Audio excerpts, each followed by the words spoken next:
할렐루야. 오늘 이 시간은 요한계시록 2장 이제 시작하도록 하겠습니다. 요한계시록 2장과 3장은 사도 요한을 통해서 환상으로 7 교회에 나타나신 예수님, 그리고 그 7 교회에 대한 형편, 성격, 여러 가지 상황에 대해서 이제 2장, 3장에 말씀을 하셨습니다.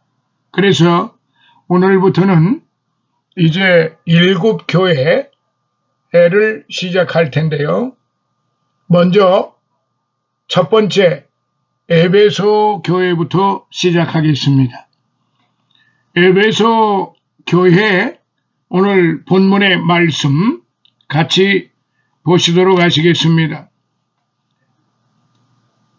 에베소 교회의 사자에게 편지하기를 오른손에 7 별을 붙잡고 7 금촛대 사이에 다니시는 이가 가라사대 내가 네 행위와 수고와 네 인내를 알고 또 악한 자들을 용납지 아니한 것과 자칭 사도라 하되 아닌 자들을 시험하여 그 거짓된 것을 네가 드러낸 것과 또 네가 참고 내 이름을 위하여 견디고 게으르지 아니한 것을 아노라. 그러나 너를 책망할 것이 있나니 너의 처음 사랑을 버렸느니라. 그러므로 어디서 떨어진 것을 생각하고 회개하여 처음 행위를 가지라. 만일 그리하지 아니하고 회개치 아니하면 내가 네게 임하여 내 촛대를 그 자리에서 옮기리라. 오직 네게 이것이 있으니 내가 니골라당의 행위를 미워하는도다. 나도 이것을 미워하노라. 귀 있는 자는 성령이 교회들에게 하시는 말씀을 들을지어다. 이기는 그에게는 내가 하나님의 낙원에 있는 생명나무의 과실을 주어 먹게 하리라. 아멘. 먼저 본문 1절로부터 7절까지 말씀을 살펴보도록 하겠습니다. 1절 에베소 교회. 사도 바울이 3차 전도 여행 시 이때는 AD 53년부터 58년 3년 동안 장기 체류하며 개척한 교회입니다.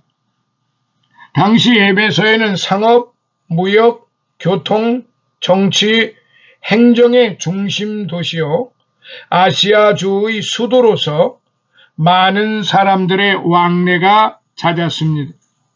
그 결과 에베소에서 바울의 복음을 들은 많은 사람들이 에베소 주변의 아시아 지역의 여러 교회들을 건축을 하였습니다.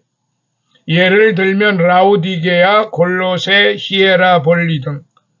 이런 점에서 에베소 교회는 아시아주 여러 교회의 어머니 교회라는 중요한 위치에 있기도 했습니다. 사도 요한이 에베소 교회를 향해 제일 먼저 펜을 든 것도 바로 이 때문이었을 것입니다. 참고로 사도 바울 당시 에베소의 실정은 특히 우상 숭배가 그야말로 만연했습니다.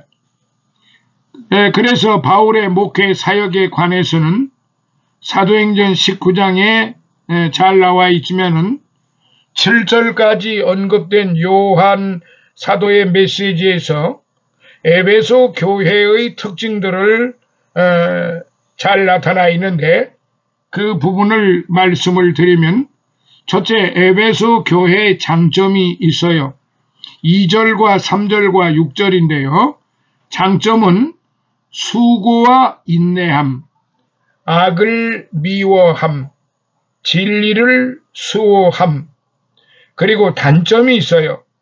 첫사랑을 외면함, 그리고 당부의 말씀이 있는데 5절에 첫사랑을 회복할 것, 그리고 7절에 약속의 말씀이 있습니다. 생명나무의 과실을 먹게 된다. 그러니까 에베소 교회의 장점, 단점, 당부, 약속의 말씀이 1절로부터 7절에 잘 나타나 있습니다. 그래서 오른손에 붙잡고 7뼈를 붙잡고 7 금초대 사이에 다니시는 이가, 이렇게 시작을 하죠. 이 에베소 교회를 향해 권면하시는 주님의 인자의 형상이 묘사됩니다. 여기서 붙잡다라는 것은 강권적으로 유대 관계를 맺는 것을 의미하는데요. 따라서 오른손에 7뼈를 붙드신 주님의 형상은 비록 에베소 교회가 첫사랑을 저버리고 주님의 품에서 수행함에 있어 주님의 품에서 떠날 위험 가운데 놓여 있기는 하나, 주님께서는 이들 에베소 교인들을 강권하사 여전히 주님의 품에 안고 보호하시기를 원하신다는 주님의 사랑의 권면이 함축되어 있는 말씀입니다. 한편 여기서 아시아 7 교회에 비친 주님의 형상을 비교하면은 이렇습니다. 먼저 에베소 교회의 주님의 형상은 어떤 모습일까요? 2장 1절에 7뼈를 붙잡고 7 금초대 사이를 다니시는 이런 형상입니다. 그리고 두 번째 서머나 교회에서는 2장 8절에 나오는데요. 처음과 나중이며 죽었다가 살아나신 즉 부활의 주님의 모습으로 이렇게 보였죠.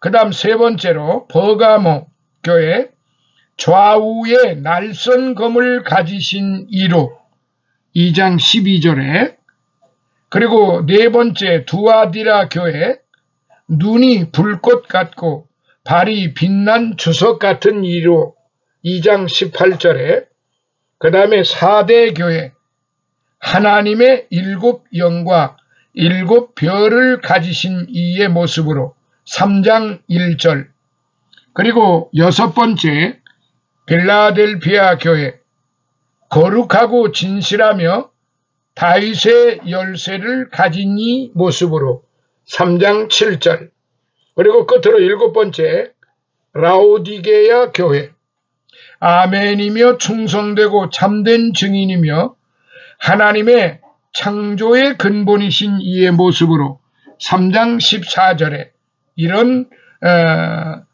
주님의 형상이 각 교회마다 다르게 나타나셨습니다. 이제 이 부분을 공부하시면서 하나하나 말씀에 입각하여 이제 말씀을 드리기로 그렇게 하겠습니다. 자, 2절을 살펴봅니다. 악한 자들을 용납지 아니한 것과 거짓된 것을 네가 드러낸 것.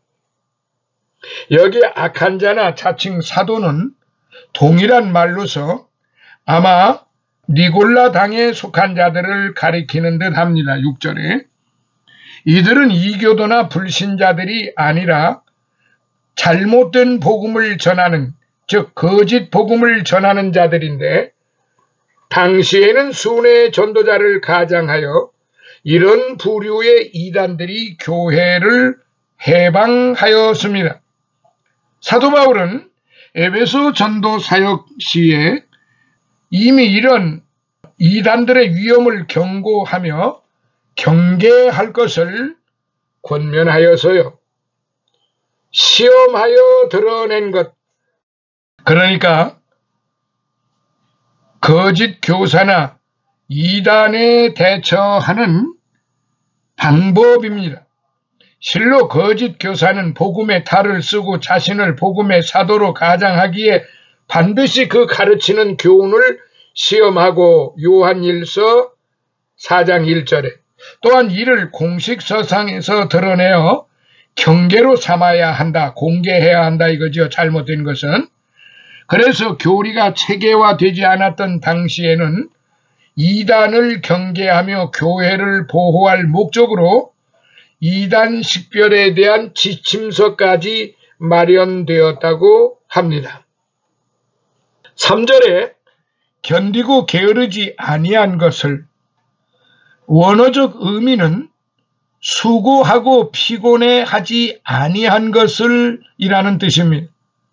이는 잔혹한 방법으로 황제 숭배를 강요하던 도미티안 황제 AD 81년부터 96년의 박해 속에서도 끝까지 인내하며 즐거운 마음으로 신앙을 지켰다는 의미입니다. 실로 도미티안은 네로 이상가는 기독교 박해자로서 그는 로마 제국 전역에 걸쳐 광범위하며 조직적이고 아주 교활한 방법으로 기독교를 박해하였습니다. 심지어는 그의 조카들까지도 기독교인이라는 이유로 외딴 섬에 유배해 보낸 인물이기도 합니다. 자, 4절을 봅니다. 너의 처음 사랑을 버렸느니라. 첫신앙의 열정과 성도 사이의 사랑의 열기가 식었다는 뜻이지요. 실로 에베소 교회는 교리적으로는 순수했으나 신앙의 실천적 측면에서는 많은 단점들을 가지고 있었어요. 이는 이미 사도 바울로부터 복음을 들은 지 40여 년이라는 세월이 흘렀고 당시 가혹한 박해 상황에서 첫 신앙의 감격과 열정이 많이 감소했기 때문이었을 것입니다. 5절을 봅니다. 어디서 떨어진 것을 생각하고 회개하여 이제 온전한 행위를 가지라, 그런 말씀입니다. 그러니까 그러므로 어디서 떨어진 것을 생각하고 회개하여 처음 행위를 가지라. 만일 그리하지 아니하고 회개치 아니하면 내가 네게 임하여 네 촛대를 그 자리에서 옮기리라. 그렇게 말씀을 하셨잖아요. 그러니까 분명한 것은 바로 그 로마 제국의 전역에 걸쳐 광범위하게 조직적이고 교활한 방법으로 기독교를 박해하던 그 시절이었기 때문에 어떤 면에서는 약간의 이해가 좀 되기도 합니다마는 처음 사랑을 버렸느니라라고 강력하게 이렇게 책망을 하신 점을 볼 때 그게 그렇게 간단치가 않았던 것입니다. 첫 신앙의 열정과 성도 사이의 사랑의 열기가 식었다는 것을 볼 때 그게 간단치 않은 거라 이 말이에요. 사도 바울로부터 복음을 들은 지 40여 년이라는 세월이 흘렀어요. 당시 가혹한 박해 상황 속에서도 첫신앙의 감격과 열정이 많이 감소했기 때문에 어디서 떨어진 것을 생각하고 회개하여 처음 행위를 가지라. 어디서 떨어진 것을 생각하고 회개하여 처음 행위를 가지라. 처음 행위가 뭐냐? 사랑이라 이 말이에요. 여기 말씀을 보면 회개의 3단계입니다. 먼저는 복음을 들은 당시의 감격과 열심을 회상하는 거예요. 그리고 다음은 과거에 신실했던 신앙의 자세와 현재의 부정한 삶의 태도를 비교하여 과거에 정결했던 모습으로 돌이키는 것이지요. 그리고 마지막으로는 회개한 자답게 죄의 열매를 맺지 말고 행위로서 성령의 거룩한 열매를 맺는 것입니다.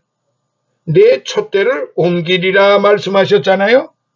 머리 대신 그리스도와의 유기적인 관계가 단절된다는 것입니다. 생명력을 잃어버린다는 것이에요. 즉 죽은 교회가 될 것이라는 그런 의미라고 볼 수 있습니다. 자, 6절에 니골라당, 복음 안에서 기독교인의 자유를 악용하여 도덕 폐기론을 주장하던 이단 집단입니다. 이들은 우상을 숭배하고 행음을 서슴없이 자행하였습니다. 한편 여기 니골라는 백성을 정복한다는 문자적 의미를 갖는데 이는 구약의 발람이란 이름의 의미와 일치합니다. 결국 니골라당이란 그 행실이 발람의 교훈과 일치한 데서 붙여진 듯 합니다. 자, 끝으로 7절, 이기는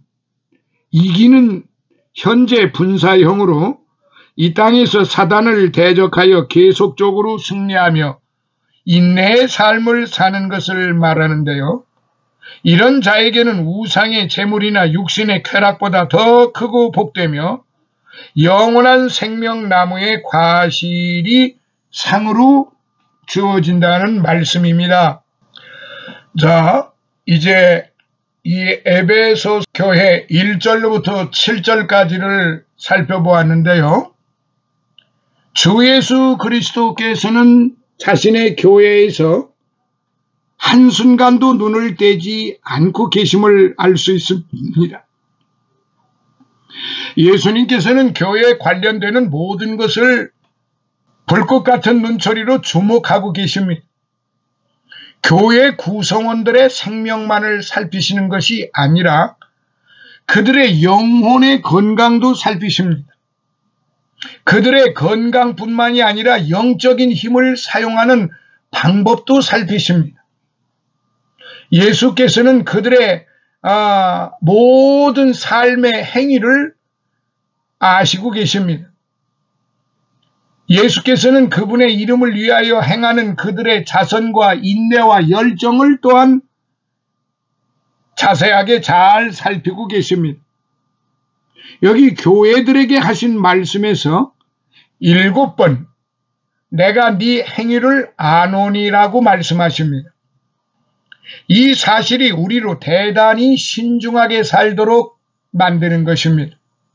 물론 온 세상이 하나님의 눈 아래에 있지만 교회에 대해서는 한 돌에 7눈이 있느니라라고 구약성경 스가랴서 3장 9절의 말씀이 해당이 됩니다. 하나님께서는 전지전능하신 하나님으로 자신의 택한 백성들을 온전히 살피고 계십니다. 그리고 온전히 머리끝에서부터 발끝까지 다 알고 계십니다. 그가 무슨 생각을 하고 있는지, 무엇을 하고 있는지, 앞으로 무엇을 할 것인지 주님은 그걸 다 알고 계신다는 말이에요. 농부는 자신의 모든 소유지에 대하여 눈을 떼지 않아요. 그러나 그의 주요 관심사는 그의 가족입니다. 왜냐하면 농부는 농사를 어떻게 잘 지어야만 알곡을 수확할 수 있을까? 그렇게 신중하게 그리고 골몰이 아주 세세하게 생각을 하고 연구를 합니다. 하나님은 자신의 자녀들을 향하여 결단코 분초 찰나도 눈을 떼지 않으시는 하나님이세요. 그러나 그의 주요 관심사는 하나님의 자녀, 나의 자녀들이 어떻게 아버지의 마음에 드는 삶을 살아갈 것인가, 어떻게 나를 기쁘시게 할 것이며 나의 영광을 위해서 살아갈 것인가. 그 아버지는 그 자녀들을 그렇게 살게 하기 위해서 온갖 심혈을 다 기울이신다 이 말이에요. 모든 피조물의 소유주인 우리 하나님의 그 자녀들을 그렇게 살피고 계십니다. 시편 33편 18절에 여호와는 그 경외하는 자, 곧 그 인자심을 바라는 자를 살피사라고 말씀을 시편 기자를 통해서 하십니다. 오늘 본문과 연결 구절들을 볼 때에 우리 주 예수님께서는 교회가 참을 수 없는 것을 살피시며 교회가 거짓 교리나 경건치 않은 삶을 못 참을 때 대단히 기뻐하십니다. 그분은 교회가 그러한 것들을 참지 못하게 하실 뿐만 아니라 교회가 그러한 것들로부터 엄격하게 벗어나도록 하십니다. 그러나 주께서는 또한 교회가 참을 수 있는 것들을 기쁨으로 주목하십니다. 우리 주님은 특별히 교회의 수고를 살피십니다. 교회가 주님을 위하여 수고하는 것을 제외한다면 교회가 이 땅 위에 존재하도록 허락된 목적이 무엇이겠습니까?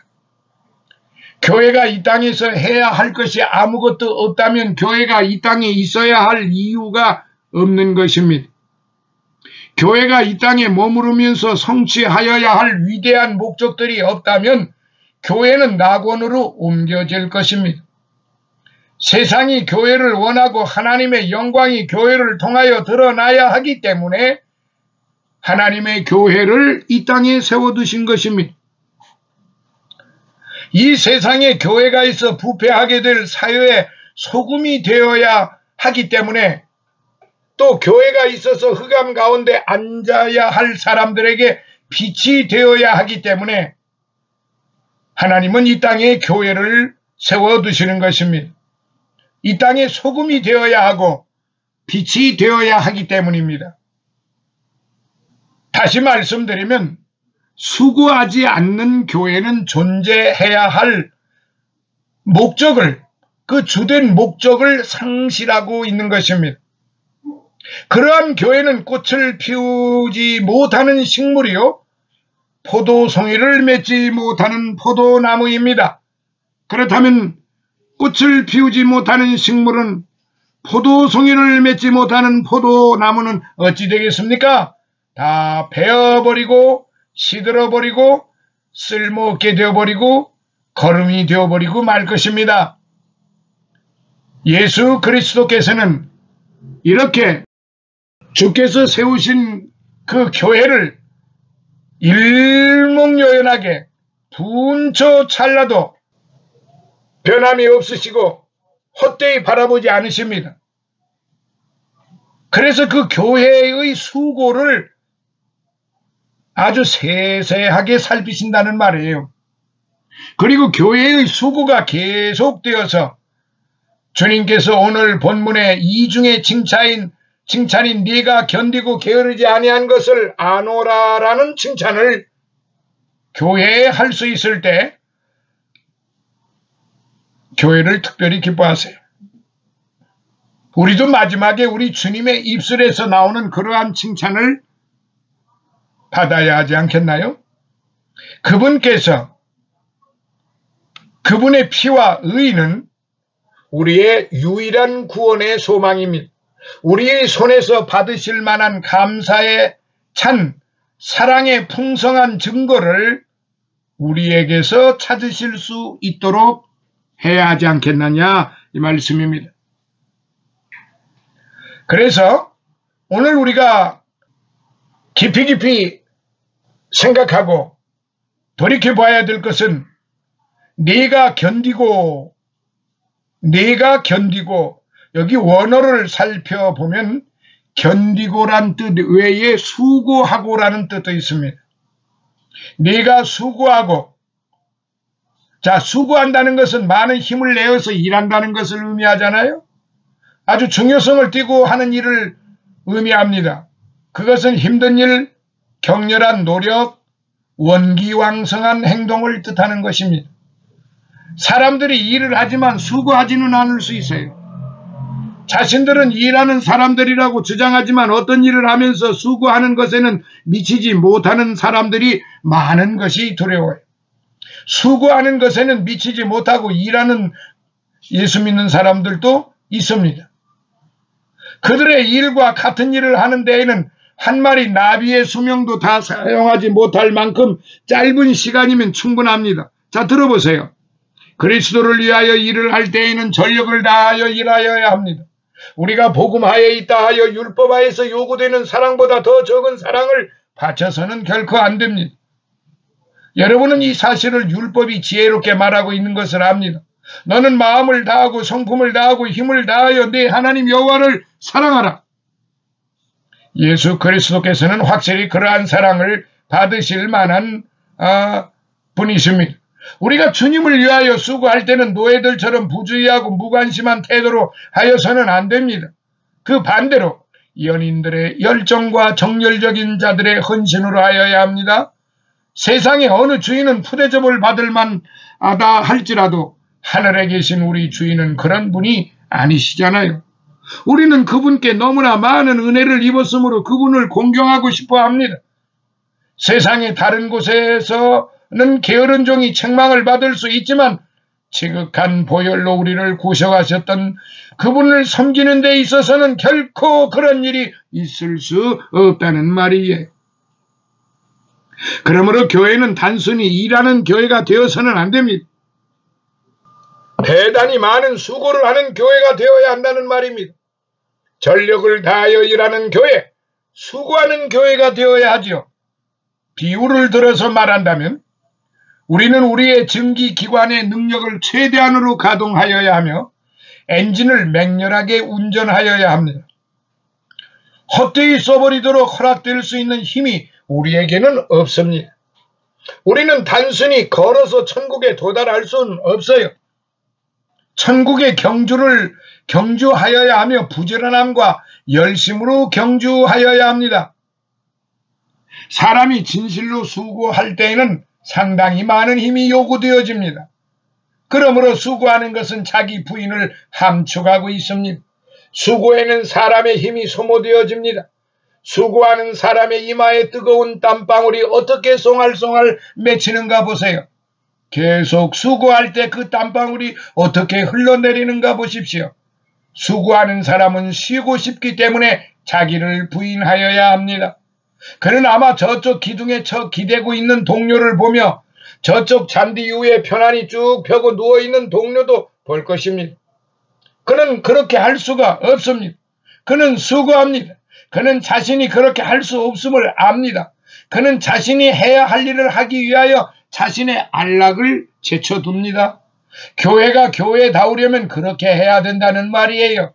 하나님의 교회에서 하나님의 교회 일꾼으로 부름을 받으면은 그렇게 하나님의 교회답게 그렇게 일을 해야 된다 이 말이에요. 남 놀 때 다 놀고 그야말로 평안을 누릴 때 다 평안을 누리고 남 그저 희낙락할 때 나도 그렇게 하겠다라고 해서야 되겠습니까? 슬프게도 많은 신자들이 자신들의 고백이 조롱거리가 되지 않게 할 만큼 성실하지 못한 것도 있습니다. 전날에 오늘 우리의 삶을 한번 돌이켜보면은 그렇습니다. 오늘 우리의 삶이, 나의 마음이, 나의 생각이, 나의 행동이 우리 주께서 기뻐 받으실 만큼 그렇지 못할 때가 너무나도 많다는 사실을 우리는 부인할 수가 없습니다. 우리는 이렇게 고백하고 이렇게 노래해야 합니다. 나의 하나님을 너무나 사랑하기에 나를 위해 얼마를 남겨둘 수 없고 하나님께 드려야 할 의무가 없다 할지라도 나는 하나님께 내 모든 것을 드리리라. 사랑하시는 성도 여러분, 우리는 이렇게 노래하면은 얼마나 좋을까요? 수고는 제가 지금까지 말씀드리려고 애쓴 많은 노력만을 의미하는 것이 아니라 그러한 상태의 연속을 의미하는 것입니다. 수고는 잠깐 했다 말았다, 하고 싶으면 하고 말고 싶으면 말고, 그게 수고가 아닙니다. 수고는 지속적으로 연속을 의미하는 것입니다. 어떤 사람이 노동자의 연장을 위하여 얼마 동안 힘써 노력하는 그 모습을 보였다 할지라도 그 일을 끝마치기까지 계속 일하지 않는다면 그 사람은 결코 수고하는 사람으로 인정받을 수가 없습니다. 잠시 동안 일을 하고서는 만족하며 나는 수고가 무엇인지 실제적인 경험을 했어, 그리고 더 나아가서 그 일이 내게는 맞지가 않아 라고 말했다면, 그리고 연장을 팽개치고 신사처럼 안이한 옛 생활로 되돌아갔다면 그는 결코 수고한 사람이 될 수가 없습니다. 그는 단지 수고를 그저 장난삼아 해본 것뿐입니다. 그것이 전부입니다. 우리는 하나님을 위한 봉사를 간헐적으로 이따금씩 하는 사람을 너무나 많이 알고 있습니다. 그들은 발작적으로 이따금씩 노력합니다. 그러나 곧 끝나버립니다. 그들의 발작적인 열정은 오늘은 거의 발작처럼 그렇게 뜨겁다가 내일은 더 놀랄만한 무관심으로 이어지기도 합니다. 만일 교회가 수고한다는 말을 듣는다면 그것은 교회가 그 힘을 규칙적으로 발휘하는 것을 의미하는 것입니다. 마치 태양과 달이 그 궤도를 계속 행하는 것과 같습니다. 태양과 달은 번쩍하고 사라지는 것도 아니며 급류처럼 잠깐 동안 거품을 내고 흘러가 버리는 것도 아니에요. 오히려 강처럼 꾸준히 계속 흘러갑니다. 태양과 달은 그들의 필생의 사역을 꾸준히 감당합니다. 능력을 다하여 계속 잘해내고 지치지 않습니다. 그것이 긍정적인 칭찬입니다. 사랑하시는 성도 여러분, 오늘 저와 여러분들은 오늘의 이 에베소 교회를 통해서 주시는 교훈이 얼마나 귀중한 것인가를 우리는 알아야만 합니다. 오늘은 시간이 좀 경과됐네요. 오늘은 여기에서 마무리를 하도록 하고요. 에베소 교회 두 번째 시간은, 두 번째 말씀은 다음 시간으로 또 진행하도록 그렇게 하겠습니다. 감사합니다. 할렐루야.